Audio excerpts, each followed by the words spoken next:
Valentine, bonjour. Bonjour. Alors, dites-nous qui est Valentine. Alors, je m'appelle Valérie Beau, j'ai 19 ans. Je suis étudiante en deuxième année de sciences politiques et droit à l'Institut catholique de Paris. Je suis une jeune fille dynamique et sportive et qui a eu envie d'œuvrer pour son pays d'origine quand j'ai vu la tournure assez dramatique que prenaient les événements en Centrafrique. Voilà. Alors, prendre les choses en main, c'est que vous êtes inscrit pour être élu Miss Centrafrique. Voilà. C'est ça. Alors, comment a été l'aventure? Pourquoi se lancer dans cette aventure aujourd'hui?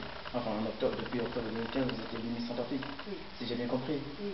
Mais dites à nos téléspectateurs, pourquoi s'engager Alors, pourquoi ça m'est venu tout simplement en me disant qu'est-ce que je peux faire pour mon pays, qu'est-ce que je peux faire à mon échelle, qu'est-ce que je peux mettre en place avec mes moyens, sachant que c'est assez difficile pour une jeune fille, une jeune étudiante, de mettre en place des actions associatives seule de son côté. Je me suis dit pourquoi pas me rapprocher d'une association, d'un groupe de personnes qui ont déjà cette motivation d'aider à Centrafrique. Alors mes recherches m'ont amené à ce concours de Miss, qui peut paraître superficiel parce que c'est le monde quand on pense à une Miss, on pense au monde de la beauté, à l'élégance, mais je pense qu'une Miss, ce n'est pas que ça. Une Miss doit aussi faire preuve d'intelligence pour mettre en place son projet, pour mettre en place en fait ce qu'elle veut, les valeurs qu'elle veut véhiculer.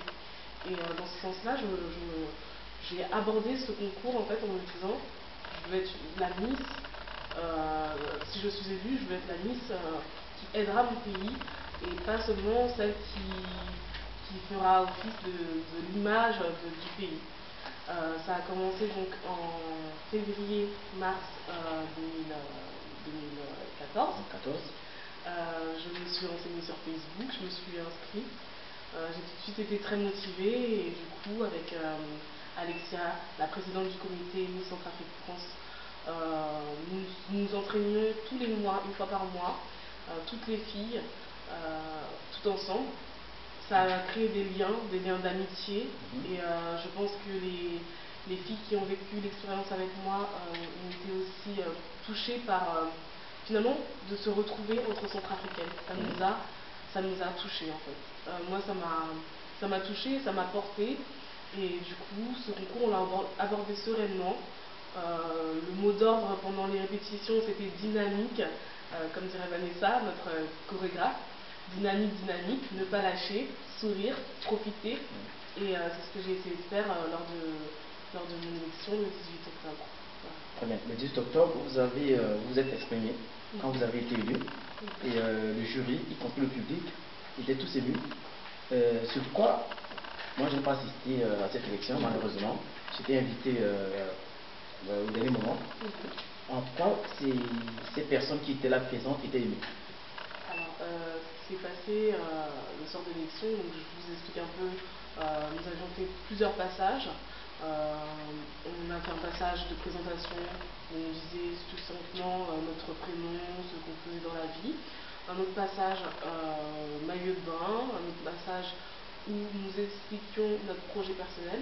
Et je pense que c'est ce passage-là qui a été le plus marquant, le meilleur souvenir de cette nuit, parce que c'est là où on s'exprime face à ce public, et c'est là où on donne de soi-même, c'est là où on montre qui nous sommes vraiment. Et donc du coup, je me suis retrouvée face à toutes ces personnes. Des centaines de Centrafricains. Voilà, des centaines de Centrafricains. Ma voix s'est mise à trembler. Les premiers mots, je me souviens que ma voix a tremblé. Mais j'ai pris une grande inspiration et j'ai débité mon projet. C'était quoi le projet? C'est quoi le projet humanitaire par rapport à la Centrafrique? Voilà, mon projet humanitaire est en rapport avec l'enfant. En fait, je souhaite mettre en place une permanence, une maison de l'enfant, un lieu où l'enfant pourrait se recueillir dès qu'il en a besoin. En fait, ce sera un lieu ouvert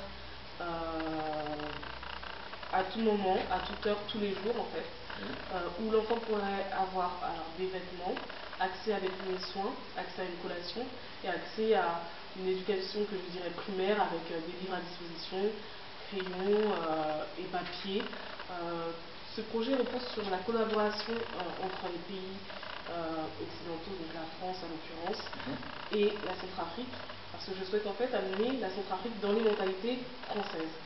Quand je dis ça, voilà ce que j'ai dit le soir de l'élection, c'est que très souvent, quand je dis que je suis centrafricaine, on me répond « Mais quel pays en Centrafrique ?» C'est une phrase que je ne veux plus entendre parce que je pense que notre pays a besoin d'être élevé à un rang qui est le sien, un rang légitime en fait. Et donc du coup, je souhaite que, en collaborant avec des associations françaises, des écoles françaises, des collectivités territoriales françaises, amener les gens à se poser la question de la Centrafrique, à collecter de gauche à droite, afin de redistribuer ceci dans mon pays. Poursuivre une étude d'emploi prend beaucoup de temps. Ouais. Comment conciliez-vous vos activités en tant que Miss Centrafrique France avec vos projets sur le terrain Centrafrique?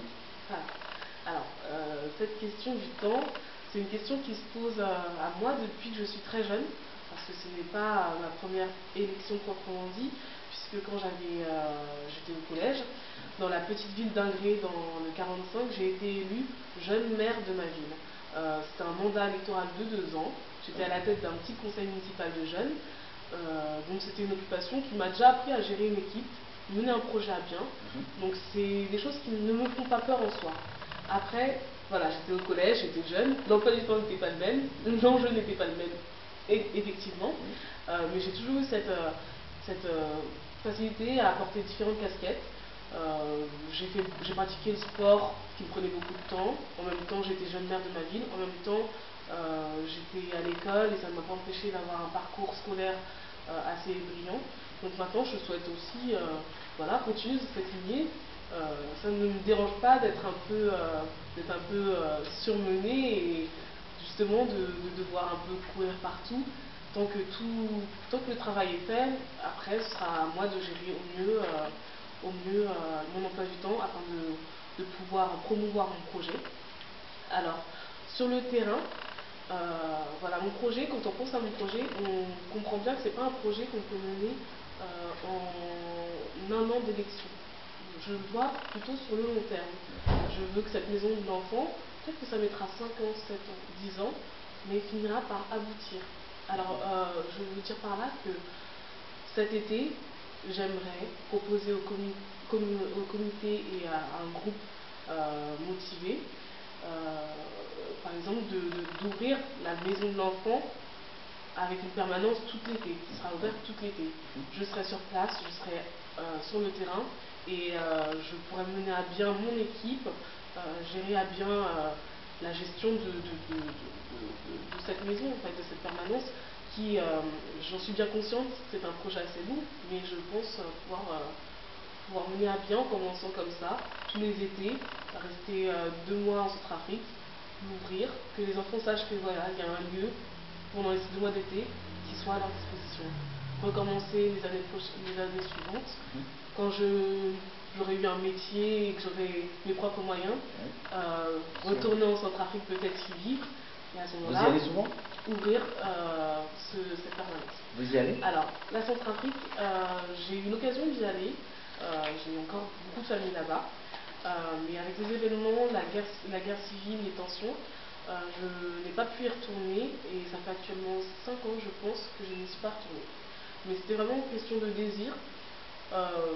Sinon, j'aurais pu y retourner il y a bien 3 ans avant que tout ça commence, mais c'était question de désir. J'étais pas prête à m'investir, maintenant je le suis. D'accord. Alors, j'ai envie de poser une question. Est-ce que la Miss Centrafrique France avec la Miss nationale sont en concurrence ou elles sont complémentaires? Justement, l'esprit de concurrence, je n'ai pas pour des... Est-ce que vous êtes en contact avec la Miss Centrafrique 2015? Non, pas encore, parce que justement, je crois que le comité Centrafrique vient de se rebâtir et ils n'ont pas encore élu, il me semble, de Miss 2015. Donc en fait, c'est en construction. Notre comité centrafricain national est en construction. Ainsi, je n'ai pas pu rentrer en relation avec cette personne qui n'a pas encore été élue. Mais dans l'avenir, s'il y a une Miss Centrafrique 2015, s'ils réussissent à faire une élection en temps et en heure, je souhaite collaborer bien sûr avec la Miss, afin que nous portions 2 fois plus la voix centrafricaine au plus haut. Alors, j'aimerais revenir sur la cause infantile dont vous avez évoqué tout à l'heure. Est-ce que vous ne nous avez pas dit quelle tranche d'âge d'enfants vous aimeriez vous en occuper? Alors, ce serait les enfants de 0 à 12 ans, 13 ans, 14 ans même, je pousserai même jusqu'à 14 ans parce que je pense qu'on est encore un enfant si on aborde l'adolescence. Et voilà, ce serait cette tranche d'âge. D'accord. Et aujourd'hui, au sein de l'Institut catholique de Paris, là où vous poursuivez vos études, comment vos condisciples vous perçoivent? Alors, ça a été surprenant pour les camarades de classe, parce que quand je vais en classe, je ne suis pas maquillée, je ne suis pas apprêtée, donc du coup, ils ont vu les photos, et ils ont dit, mais c'est toi, c'est vrai, c'est quoi, c'est drôle, et je leur ai un peu expliqué le concept, le projet qu'il y avait derrière. Après, au sein même de l'Institut catholique, j'ai réussi à décrocher une bourse d'études. Je pense grâce à ce projet fortement. En fait, c'était une bourse qui est octroyée selon différents critères, selon ce que l'on fait en dehors des cours. Et je leur ai expliqué que j'étais pas encore élue quand je postulais à cette bourse. Je leur ai expliqué que je souhaitais devenir Miss Centrafrique 2015 à la fin de l'été. Je leur ai expliqué mon projet. Et à ce moment-là, ils m'ont octroyé une bourse d'études. L'Institut catholique est une école qui valorise l'action associative, toute action que peut mener un étudiant. Je pense que c'est une école qui va mettre en avant, et je compte revenir vers eux pour leur expliquer aussi mon projet et l'inclure aussi dans le cadre de l'étude. D'accord. Alors, moi j'aimerais, juste pour conclure cet entretien, savoir quel serait aujourd'hui réellement le message que vous aimeriez passer aux jeunes filles centrafricaines qui ont envie de vous voir, une jeune brillante étudiante être élue Miss Centrafrique de la diaspora. Alors, le message le plus important aujourd'hui, ce serait la réconciliation. Ce serait vraiment ce message d'unité que je veux véhiculer, sachant qu'avec les jeunes filles qui ont passé l'élection avec moi, j'en parle beaucoup parce que c'était une élection finalement transcendante. On était 9 sur le podium et on a fini à 9. On a ri à 9, on a pleuré à 9, on a prié à 9, on s'est entraîné à 9. Et finalement, on venait d'horizons diverses, de familles diverses, mais on a réussi à constituer un groupe uni. Et c'est ça que je veux faire passer au peuple centrafricain. Nous sommes différents par nos cultures, nos religions peut-être, notre mode de vie, mais nous sommes centrafricains. Alors, unissons-nous. Voilà. Mademoiselle Bott, c'est bien ça, si j'ai bien prononcé. C'est bien ça. Voilà. En tout cas, je vous remercie d'avoir accepté l'invitation de Cadevox. Et nous aimerions bien aussi vous recevoir sur ces plateaux pour les prochaines occasions. Je reste à votre disposition et c'était un plaisir pour moi aussi. Merci. Merci. Au revoir. Moi, je ferai le chapeau après.